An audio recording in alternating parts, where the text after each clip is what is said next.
사무엘상 16장 1절에서 13절까지 말씀을 교독합니다.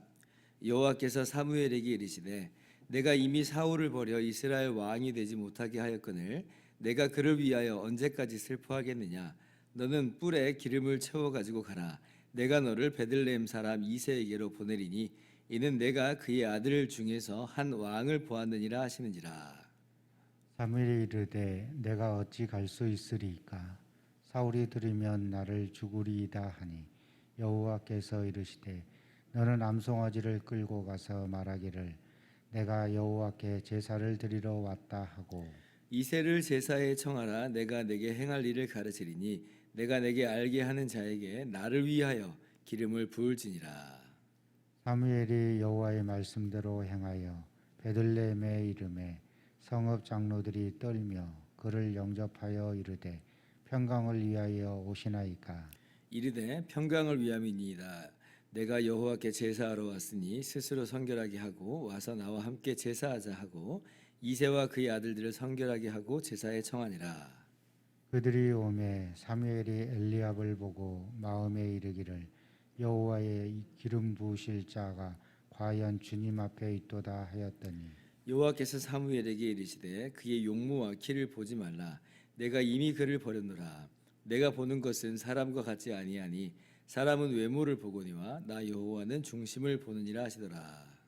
이새가 아비나답을 불러 사무엘 앞을 지나가게 하매 사무엘이 이르되 이도 여호와께서 택하지 아니하셨느니라 하니 이새가 산마로 지나게 하매 사무엘이 이르되 이도 여호와께서 택하지 아니하셨느니라 하니라.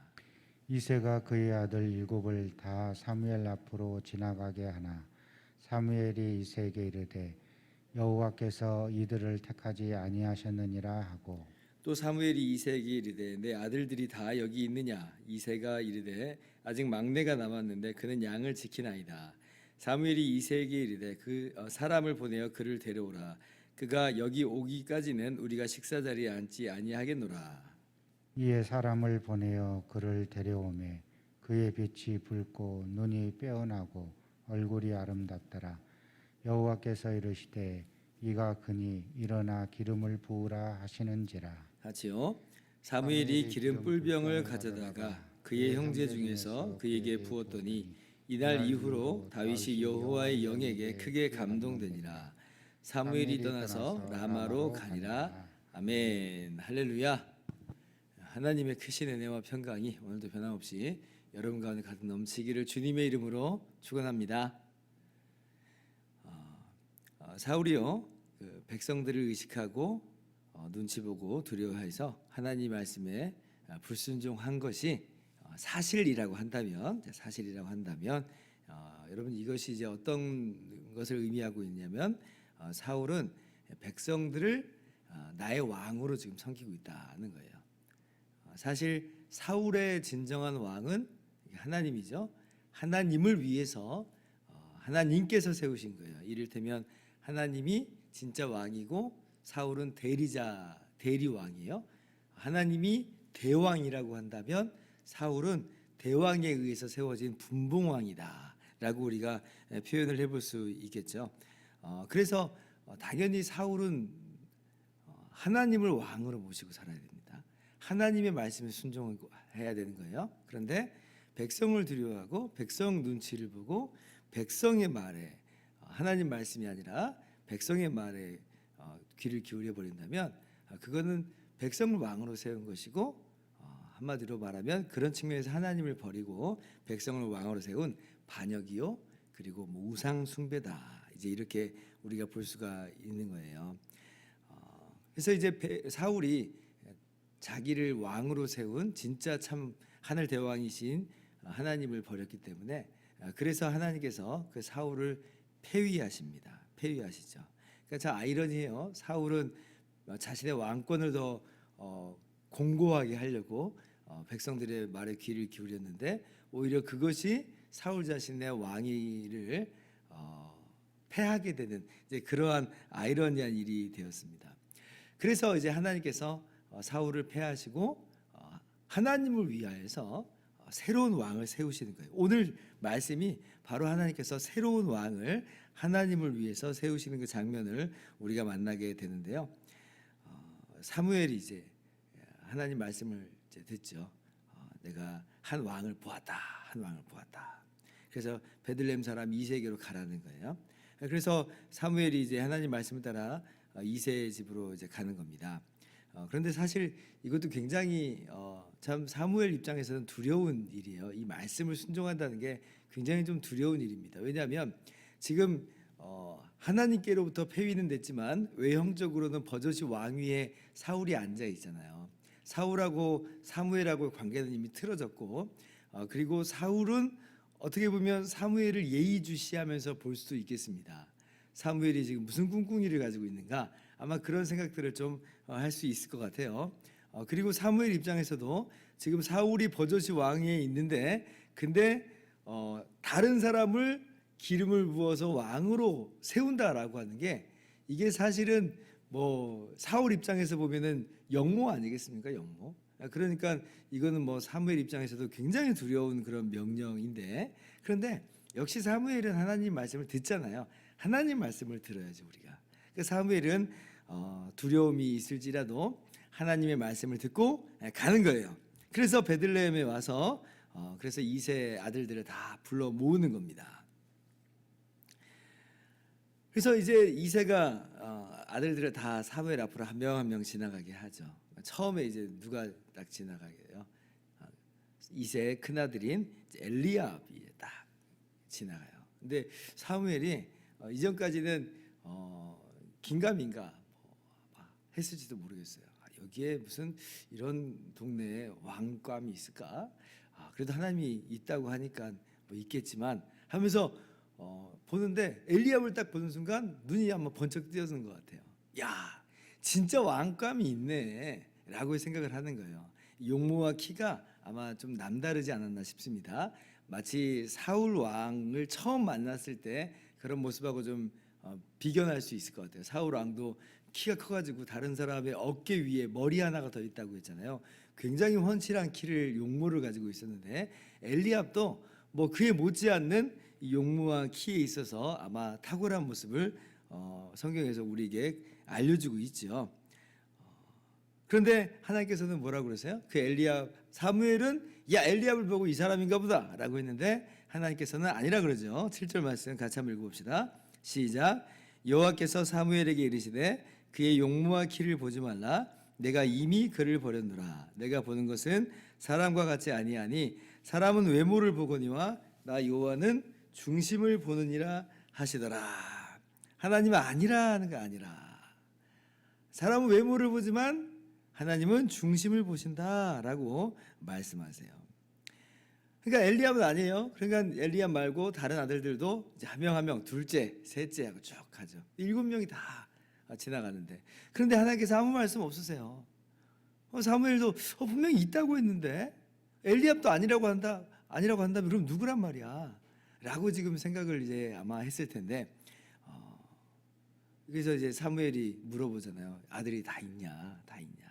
했더니 아니나 다를까 이새가 한 명이 더 있다는 거예요. 한 명이. 막내가 있는데 아무래도 이제 그 당시에는 목축업이 주요한 그런 수입처였으니까 이 직업이었으니까 양을 봐야 되겠잖아요. 그리고 아들 중에 누구 하나는 양을 봐야 돼요. 이 양을 그냥 내팽겨치고 올 수는 없다 이렇게 생각한 것 같아요.